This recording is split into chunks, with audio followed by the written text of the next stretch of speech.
अस्सलामुअलैकुम एवरीवन। हम लोग पढ़ रहे हैं obsessive compulsive and related disorder. Previous video में हम लोगों ने जो है वो ओसीडी को डिस्कस किया था, ऑब्सेसिव कंपल्सिव डिसऑर्डर को, और आज जो है वो हम सेकंड डिसऑर्डर कर रहे हैं, बॉडी डिस्मॉर्फिक डिसऑर्डर। इसके सिम्टम्स पे बात करेंगे, कॉजेज़ पे बात करेंगे, ट्रीटमेंट पे बात करेंगे। सबसे पहले देख लेते हैं कि बॉडी डिस्मॉर्फिक डिसऑर्डर क्या होता है। ये एक मेंटल हेल्थ डिसऑर्डर है, ठीक है। इसमें इंडिविजुअल को ये वहम होता है कि उसकी बॉडी का कोई भी हिस्सा, ठीक है, या जो उसकी शक्ल सूरत है, ठीक है, कुछ प्रॉब्लम है, उसमें ख़ामी है, ठीक है, और ये प्रॉब्लम जो है वो बॉडी के किसी भी पार्ट में जो इंडिविजुअल है वो फील कर सकता है। लेकिन जो सबसे कॉमन है, ठीक है, वो अपने फेस के बारे में, अपनी स्किन से रिलेटेड, ठीक है, इसके अलावा अपने हेयर्स के बारे में, ठीक है, वहम का जो शिकार है वो इंडिविजुअल हो सकता है।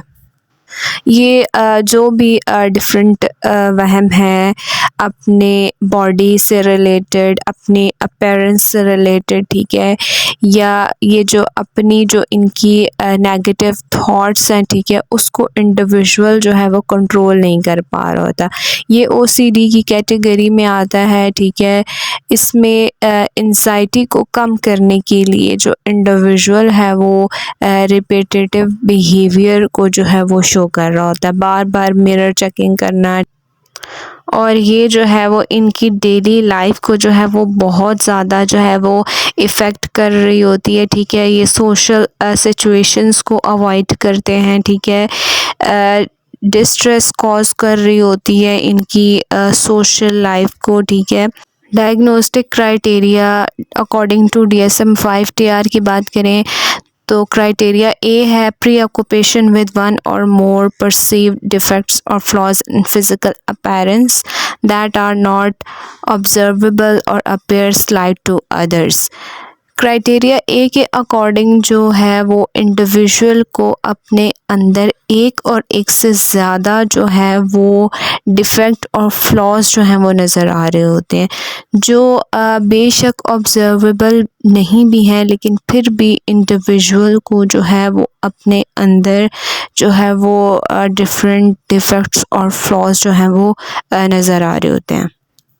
Criteria B है at some point during the course of the disorder the individual has performed repetitive behaviors, for example mirror checking, excessive grooming, skin picking, reassurance seeking or mental acts, for example comparing his or her appearance with that of other in response to appearance concerns।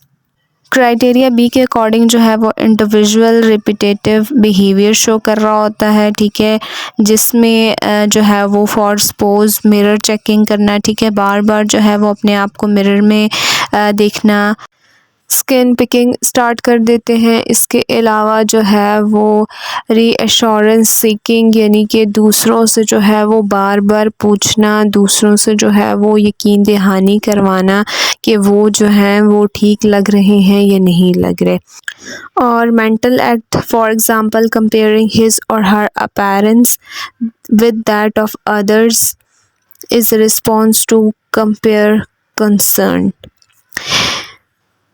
Compare करना दूसरों के साथ, ठीक है, अपने आप को, अपनी अपीयरेंस को जो है वो कंपेयर करना, ये लोग बहुत ज़्यादा जो है वो कंसर्न होता है इन लोगों का, अपने आप को जो है वो दूसरों से अपने आप को कंपेयर करने में।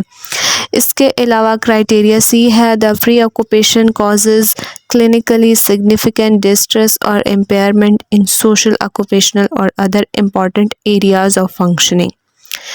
इनकी जो डेली लाइफ है, ठीक है, उसमें क्लिनिकली जो है वो डिस्ट्रेस और इम्पेयरमेंट जो है वो कॉज हो रही होगी, ठीक है, इनकी सोशल लाइफ में, ऑक्यूपेशनल लाइफ में, ठीक है, ऑक्यूपेशनल फंक्शनिंग में। इसके अलावा other important areas of functioning जो है वो इन लोगों की डिस्टर्ब हो रही होगी।